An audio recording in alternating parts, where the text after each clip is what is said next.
Thank you.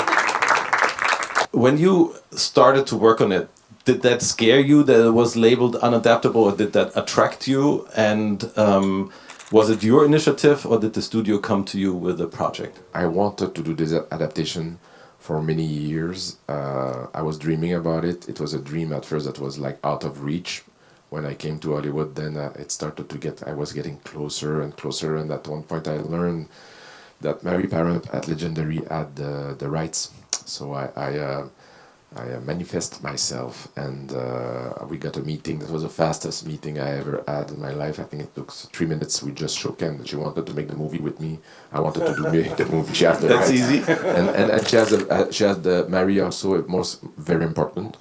Mary Parent has the best reputation in the business in Los Angeles. She's someone who loves film directors. She loves to protect the creativity. She loves authors. So I felt safe, and it's very important in that sphere, in that zone, that you work with people that will be there for you and not try to control you. I mean, so and with Mary, I have a very beautiful relationship. So at first, that was the most important thing. How did you approach the adaptation itself? I mean, you obviously knew the novel well, but then when you started to work on it, on the screenplay, did you read it again and analyze it to the smallest detail, or did you rather put it to the side and say, I have to find my own path now, my own way, and how did you work with your co-writers on it?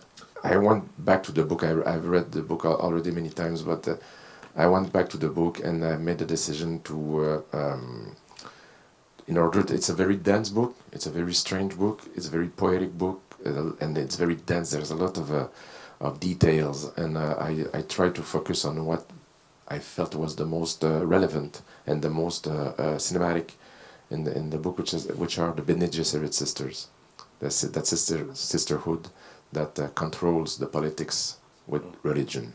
And I felt that was the angle that we should, that could be the way to crack that novel. Mm-hmm. Not trying to put everything on screen, but just make a bold choice from the start. And you did this in order not to get lost in the vast material, or did you get lost at some point because that's just part of the process? Yeah, the thing is that at first Eric Roth wrote a first draft that was, I absolutely love Eric. He's a very strong screenwriter, but he's very wild, and after 4 pages, I was already out of budget. I mean, in a way, he cracked things. I took some elements and I wrote with Eric, and then John Spade came on board. We were 3 to do the first part, going back and forth between us and brainstorming. Honestly, when people ask me what was the toughest part about those 2 movies, is definitely screenwriting. When you hand in a draft to the studio, how much notes do you get? Is it like you get a zillion of notes, and how are you dealing with the notes? Again, it's all about who you are working with, and I don't deal with a studio. I deal with one person. I deal with Mary Parent. Mary is my the producer, the head of the studio, and she is someone that I work with her, who has tremendous, great instinct, and I learn in different ways that she's very often right. But it's good. It's good because it's like filmmakers need to have like I believe in that, like restrictions or things like some guidance or specifically a movie like Dune. I wanted. My idea, when I decided to do the adaptation, I wanted to, first of all, make a movie that could be seen by a younger audience. Usually I was making R-rated movies. And this time I felt that it would make absolute sense to I read the book when I was 13 years old, so I thought it would be interesting to try to bring those ideas to and make a movie for adult that kids would love. That was a bit that could see. So I approach violence differently. There are many contributors. There's the DOP, there's the production designer, costumes. At what point do you bring all these people together, and how do you make sure that they are on board of your vision? And are you someone who gives a lot of input to them, or are you someone who just lets them bring their ideas and then you take it from there? How do you create this or shape this process? Every crew member that I choose, it's like about the relationship again. It's like being able to make sure that this person, the communication will be perfect. So the images that I have in mind when I read the book and when I work on the screenplay, trying to bring these images, keep them alive. And like for the first Dune, I did the storyboards alone first, and also I worked with a concept artist alone, because I wanted to find, there was something about the light and the colors that I wanted to achieve, to bring, and I didn't find the references for what I had in mind. So I worked with an artist that I love a lot, that found the main lines. We found the main lines of architecture and and more specifically also just the light, just the quality of light I was looking for, and the color palette. That I gave this to a production designer I worked with, Patrice Vermette, who expanded that like crazy. They started with this IQ and then created the vocabulary the whole together. The way Patrice works is that we are in communication. We talk about the location, and according to the lines, and then he brings example and we discuss. They discuss together and. But it's I love the idea of the intimacy of storyboard at first. And by the way, the thing is when I storyboard, very often I change the nature of the scenes and not the meaning, but the structure or because of the angles or specifically with action. At the script level, you mean? Yeah, and then I rewrite the screenplay according to the storyboards. And I keep saying to my crew, storyboards precedes the screenplay, but nature precedes the storyboards. Very often we arrive on set and we throw the storyboards because there's a better idea on set. But it's for me again specifically for science fiction very very important tool. I love when a colleague, an artist that I work with suddenly expand and in a way that brings ideas that fascinates me. That's the thing I love about filmmaking. And how do you storyboard a scene when you don't have the location yet? There's a very important moment where I storyboard the movie alone. I once the screenplay is done, I go back to and I storyboard the whole movie, because through specifically for science fiction, for many reasons, of course, for VFX, to communicate about through the storyboards comes a lot of ideas about design. For architecture, costume, devices, props, vehicles, a lot is born there, most of it. And I do that alone with a storyboard artist, and also it's the best way for me to go from the word to the images without having the pressure of 400 people waiting for me. Or it's just the pure pleasure of the language. On part 2, Greg brought the idea that because of the nature of the idea that we didn't want to compromise visually, and I had specific ideas about the sun direction, he came with the idea that it will capture the sets in the Unreal Engine, the software, where he will, for instance, if we will shoot on this around this rock, he will capture with drone the old rock, and will be able to predict on November 15 at 9:45 where the sun will be. So I knew that I would have to bring my crew there at 9. So when we shoot, put the camera, the 32 mil there at this angle on the tripod, and Lady Jessica smash the Harkonnen with a rock, the sun will be at that position. And that we had to plan this way because there was too many people, too many camera moves, company moves, sorry. It was too, we had to plan this like this, and some scenes were planned like that by virtually.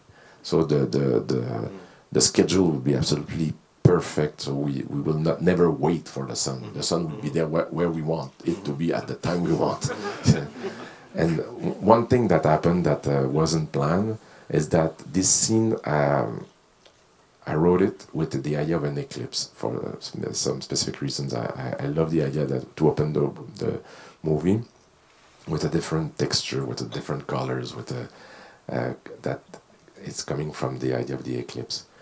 And I swear we were shooting in the desert, that sequence over 10 days or something like that, and there was a real eclipse, and that was not planned. So when the eclipse occurred, it was not a total eclipse, it was partial eclipse, but we stopped shooting and put all the cameras that we had shooting at the eclipse, and it's in the movie actually. There's a shot of the real eclipse in the movie. You're talking about the power of the desert and the power of evocation and how inspiring it is, and then when you go back you say, the footsteps. Yes, I can erase footsteps with VFX, but not where the characters are walking. And that creates a tremendous problem for the guys. So it was clear that we had to find strategies, like a scene where Paul walks sideways, where you see the worm, and then I had found like a cliff of sand that was like maybe 200 meter long, so I could put a dolly where I could repeat the same action like that because I didn't have the time to sweep. And the most poetic things I've seen in my life is when I leave the set at sunset and you see an army of 100 guys with brooms. It's so moving to see the erasing our footsteps so we could come back the next morning because the wind will do its job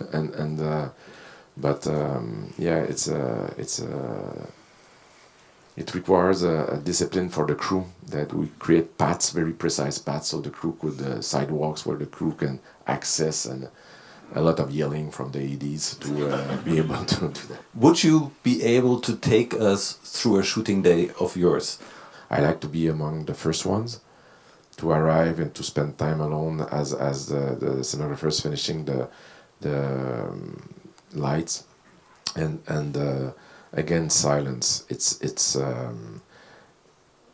visceral to have like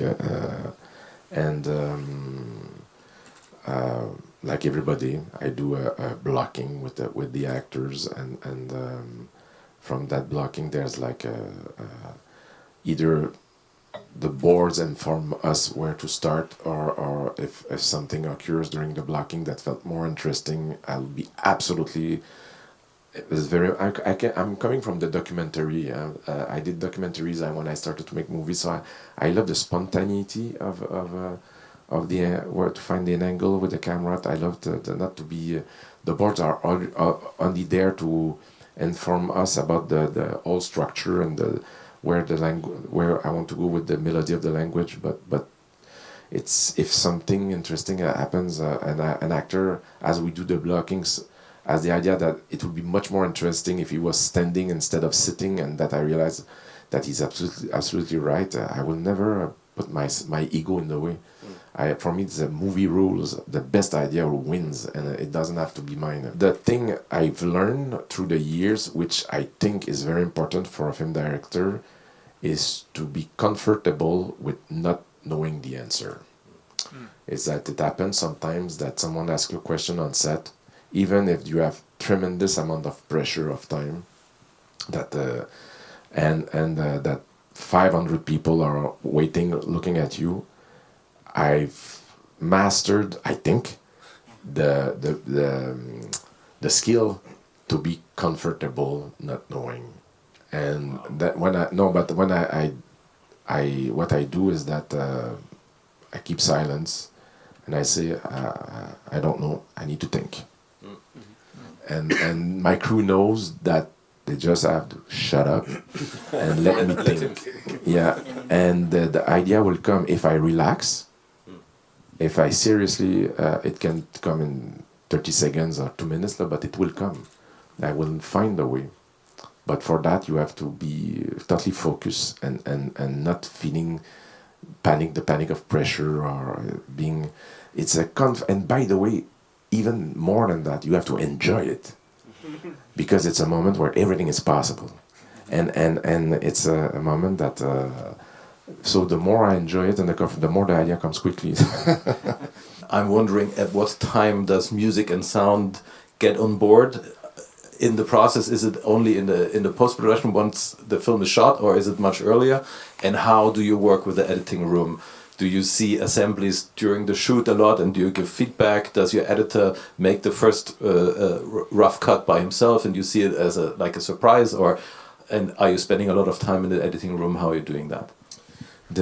My favorite part of the film process, I think, is editing. As I'm shooting, Joe Walker, my editor, is cutting. The idea here is to make sure that because there's so many things to supervise, to make sure that I'm not missing something. I'm asking him, is he sure that I have all the shots that I think I have all of them, but am I missing something? An insert or a close-up that I didn't take of, or also on a movie like that, you have to start the visual effects quite early in the process, so they will be ready for because sometimes some effects could take almost a year to do. So as we are shooting, sometimes I go in the editing room to choose specific takes that would be sent to the VFX houses to start the process. But I'm not fond of, I'm not comfortable really to cut myself, to go and cut with Joe as I shoot, because first I'm busy shooting, but also it's like, for me it's really two different moments, two different kind of energy where I prefer really to entirely dedicate my mind to shooting. Some directors can absolutely cut me, I can't. When in post, I'm 100% of the time in the cutting room, unless Joe feels I'm unbearable and he kicks me out. But I love editing. I love the collaboration. I think that Joe and I, we make both of each other better. And for the music, it's always nice when the composers start to compose as. Either I'm writing or shooting. I did that with Johan Johansson, and I'm doing that with Hans. When I finished part one,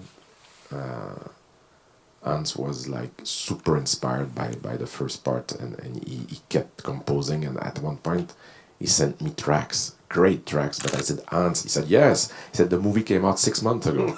I said, yeah, but it's for this, it's for the second one, you know, it's to inspire you.